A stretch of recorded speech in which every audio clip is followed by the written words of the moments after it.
welcome to a series of tutorials where I'm going to be drawing this beautiful little French Bulldog from start to finish. He's completed in coloured pencils on Fabriano Artistico hot press watercolour paper. The reference photograph is from Pixabay, and I'll add a link to the photograph in the description so that you can find that, along with a link to the line drawing. So I hope you enjoy the video, and let's get started.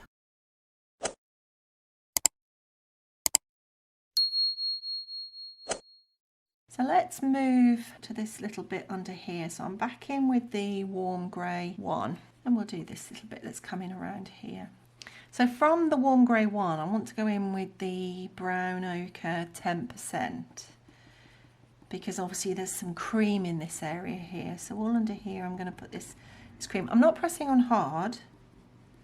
Don't want to press on hard. If I want to get more intensity, I'll just go over the layers several times, so I'll have lots of light layers down rather than one heavy layer down, and that helps me to blend the colours, helps me to sort of still keep the light coming through the paper, and it also makes it an awful lot easier to correct a mistake if I've got lots of light layers rather than sort of one heavy layer. That's harder to correct a mistake if that's what I need to do. And then we're going to go back in with the warm grey 5 in this little bit here, as that sort of transitions off the bottom of that jaw down into the neck. There's a lighter grey part. I'll just sharpen my pencil to make that a bit sharper. That was starting to get a bit blunt, so I've just sharpened that. And with this warm grey 3, I'm going to start to shape this area as well. So I'm looking at the reference photograph, and I can see that it's sort of coming down here, and then the hair starts to come around, and that will blend off there.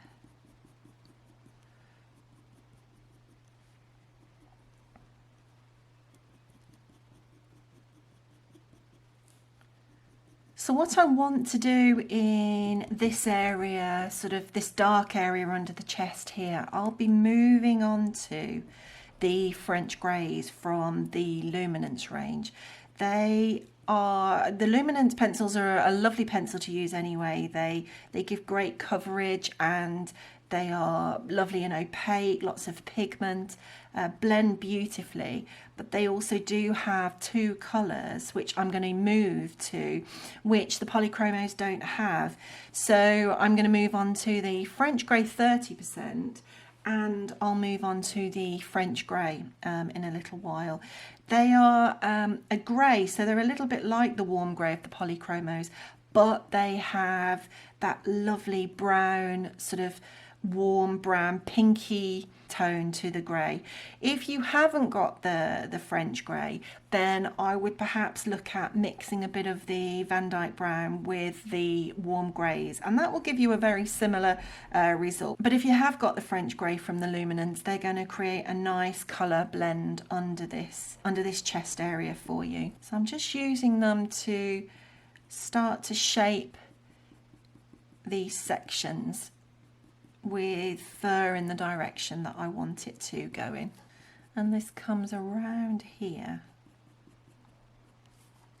Obviously starts going back on itself.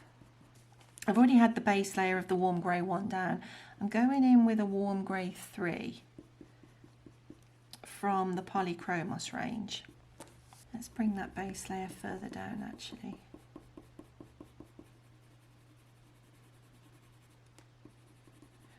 As I've said before, I always like to take my base layer further than the area that I'm using on, so that I can blend the edges of the area that I'm actually working on. I can blend them out, and I don't have to worry about sort of stopping and starting with harsh lines. So let's bring this down here. That's going to come down there, and we'll come back on itself up there.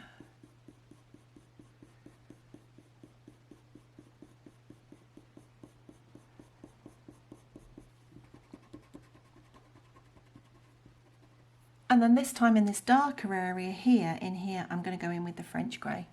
And you can see that it's got that warm grey quality to it, but it has that touch of brown, which there isn't a similar colour that's in the Polychromos range. And if you don't have this French grey, I would, as I said earlier, use the warm grey and then just put a bit of a Van Dyke brown glaze over the top of it. And I can see there's a lighter area there, and then this comes around and goes up and over there. And we'll come on to that bit. But we can start to shape it to bring it around so that we can see which way it's going. And then I want to take that brown ochre, 10%, and blend. Blend it with the brown ochre where I can see that it's cream, sort of sandy coloured, and blend it with the buff titanium where I can see that it's a white colour, or a lighter colour anyway. Not necessarily white, but a lighter colour. So here we'll move into the buff titanium. And I mean, this isn't the top layer, we've got more to go on this, but we can see now which direction we're going in.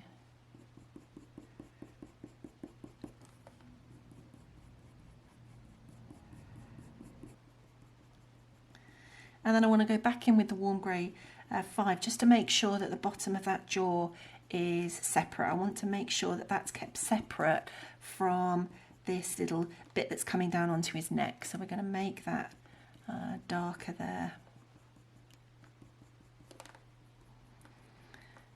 And back in with a dark sepia.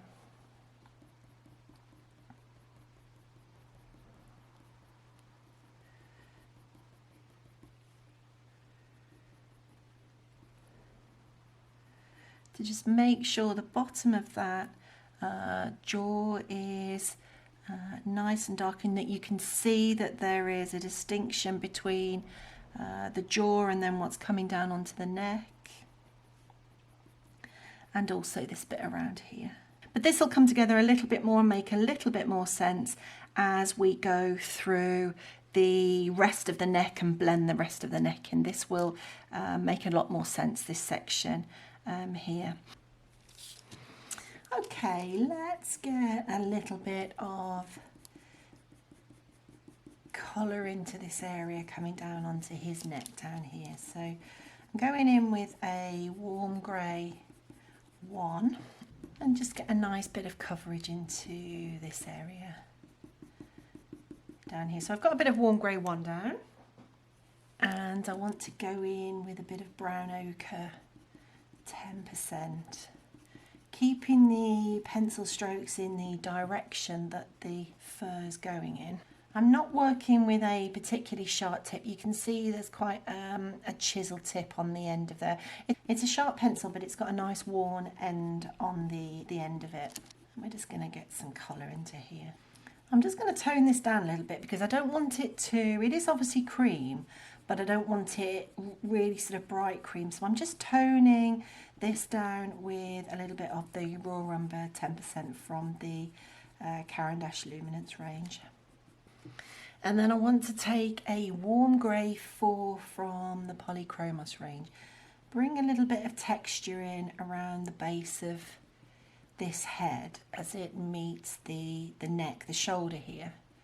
I just want to put a little bit of texture in there and just start to bring this texture, this colour, this grey around here a little bit. There's a little bit of grey on the end here, only a tiny little touch of it, so I'm just putting a dusting on, nothing more than a dusting, and just soften that edge a little bit.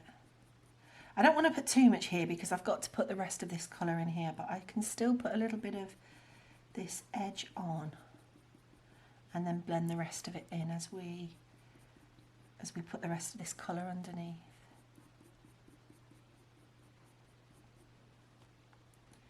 And just start to put a little bit of texture. I'm holding the pencil quite far back because I don't want to I don't want it to become sort of too tight and too overworked, and I don't want to put too much pressure down either.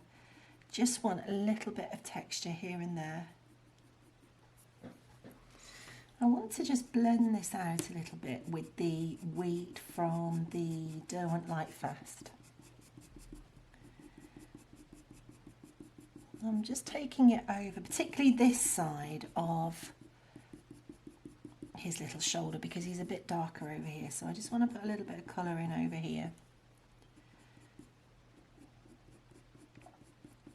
And blend out the edge of that shoulder. And with a kneadable eraser, I just want to soften the edge, dab or sort of stroke the edge of that shoulder there, just to soften that edge and sort of lose that edge just a little bit, because it's quite light there. And I'm just using a tiny little bit of the kneadable eraser. So the kneadable eraser comes in a bigger size, a bigger pack, but I take it out of the pack and then just take a little bit off. And I don't always do that, but sometimes just means I've got a little bit more control. And then I'm just going to blend what's there, blend out what's here with the buff titanium on this side. I'm going to do the same again coming out from this side. That's a whisker there that I can pop in later, so I don't need to worry too much about that. I can take it out, but I could leave that in because we would be going over that with a dark pencil anyway, but I'll take it out now. So, and then we're going to bring this around this side.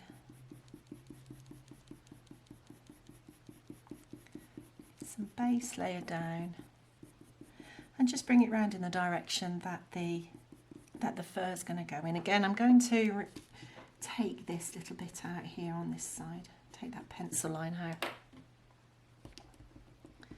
because we're going to have a nice light edge there. And I'll bring it all the way down to this crease, onto this paw down here.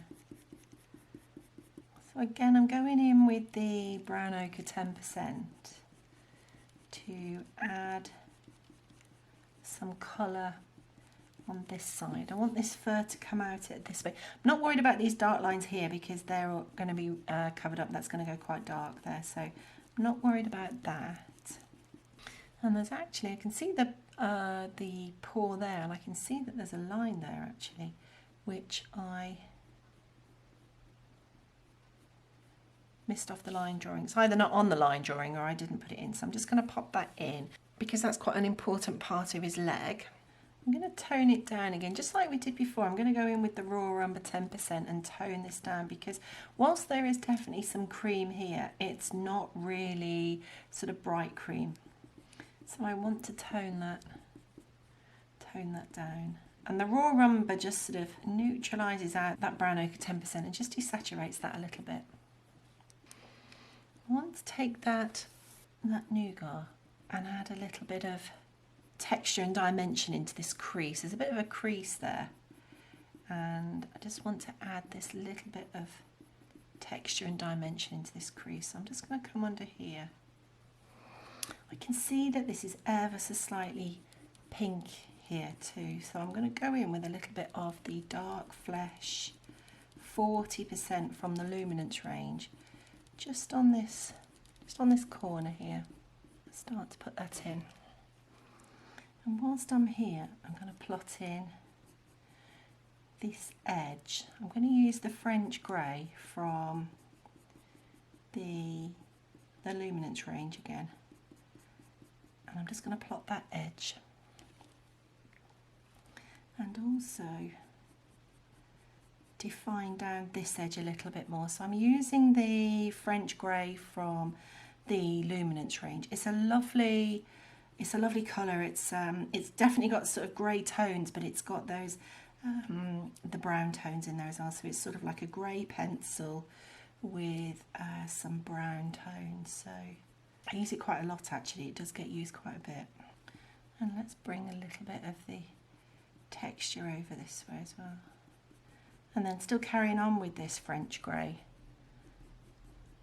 I'm going to start to bring a little bit of texture out this way, because he's got a piece that's sort of coming out across the front of his chest onto his shoulder, and on this crease as well. Actually, we'll use this down here on this crease. And I'm just using a little flicking motion. So I'm putting my pencil down with all the little blunt ends all lining up along the side of this crease. I'm working from this way up. And then as I get to flick up, it means that I can get the nice sort of wispy bit on the end of the pencil stroke. And I can definitely see a little bit. I've just noticed there's a bit of green here, so I'm just going to go in with the olive brown. This is the olive brown 50%. I'm just going to add a little bit of texture into this area here with the olive brown, because it's definitely got that green texture to it. I'm going to blend this out with that wheat from the Derwent Lightfest range. And I'm going to bring this section in as well. I'm not quite finished on that section, but I am going to bring this section in.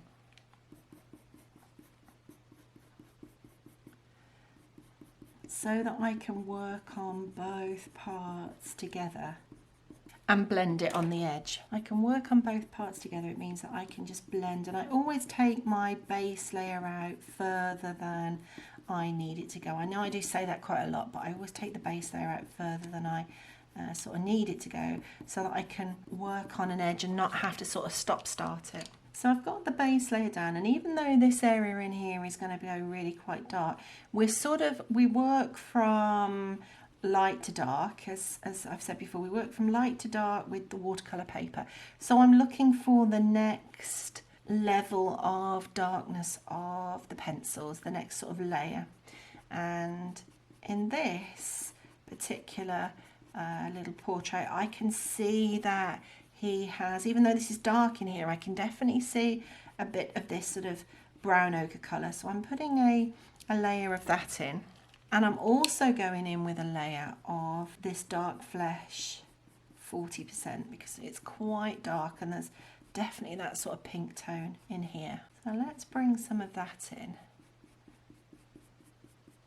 So it comes up and over here, and then it starts to come round, but this comes around here. So I'm not looking for any detail at the minute, I'm just looking to put another layer in.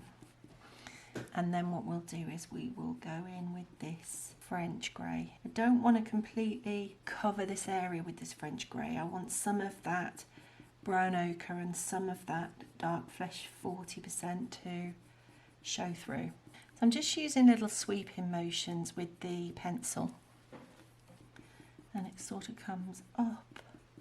These little sweeps, they come up here and then start to come around, and this then sort of comes around the base and comes off a little bit and joins in with here. So I'm just sort of plotting it in really at the minute. I want to blend out in here with the little bit of the raw umber in places, and also a little bit of that dark flesh. So I'm not pressing on hard, just blending those colours together a little bit. Pop a bit back in there. I'm going to add a little bit of the burnt sienna, 10% in there as well, because there's definitely quite a bit of pink in there. So I'm just going to add a little bit of that in, touch of that. I want to come down here and I want to use the warm grey 6 from the Polychromos range to start to add a little bit of detail. Now this is quite a dark edge here, so we'll bring that around. It comes around here. Bring that round.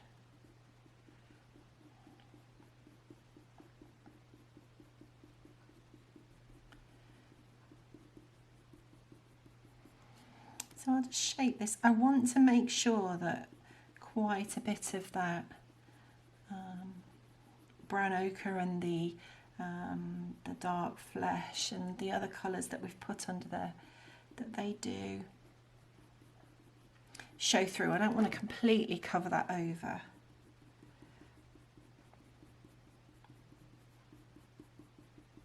I want to just scratch out a couple of little bits, just want to subtract out a couple of little bits of the bottom of this, almost like his little jowl. In fact, I think it is his little jowl on the bottom of his face there. Pop those in, make sure that stays nice and pale, because that's a much lighter colour. Just pop a little bit of the brown ochre back into that, and actually I'm going to put a little bit of the buff titanium in there as well, so that that stays nice and light. I want to preserve that, I don't want to lose that. And then a little bit of the dark sepia around here and underneath here. So this is dark sepia from the Polychromos range. A little bit of dark sepia, just to add a bit of contrast behind there, and that gives us a bit of depth and dimension. So I'm not pressing on hard with this dark sepia pencil, but it is a nice sort of sharp pencil here. You can see it's a nice sharp pencil, and it's giving me a nice sort of crisp edge to work with. A bit of texture there. So I don't need to press on hard, it's a nice sharp pencil, and I'm just going to use it to add a little bit of detail into this fur. And make sure I bring the little wispy bits down. And when I'm creating fur like this, I want to hold my pencil. You can see that I'm holding my pencil sort of quite far back, and I've got it tilted. I've not got it upright as if I would when I, you know, if I was to write something. I want it tilted a little bit, and I want to hold it further back than I would if, you know, I was just doing normal handwriting. And that means I can just make each stroke just a tiny bit looser, not to worry about sort of how it's going down on the page much really, and it means I can get a nice sort of random bit of detail in here. And then down here along this little leg, I'm going to start to bring this dark sepia up. I've already got the French grey down here, and I'm going to start to bring this up a little bit and blend this in. Just add a few little hairs coming this way to go over that dark patch, and also just a few little hairs that are just showing how it comes around here. So with this slice tool, adding a couple of extra little hairs in and just going over those with a buff titanium. Not only could I use the buff titanium, but a pink white, also from the Luminance range. That would also work quite nicely, because as I said, there's definitely some little pink tones in here. So that would also work quite nicely. I could use either. So either or, whatever you had would work there. So if you've only just found these tutorials for this little French Bulldog, you might like to check out this playlist here, which will take you all the way back to the beginning, and you can start the whole tutorial from scratch. If you've enjoyed the video, don't forget to hit the like button before you leave. And if you want to see more videos, don't forget to subscribe. So thank you for watching, and I'll see you in the next video. Bye for now.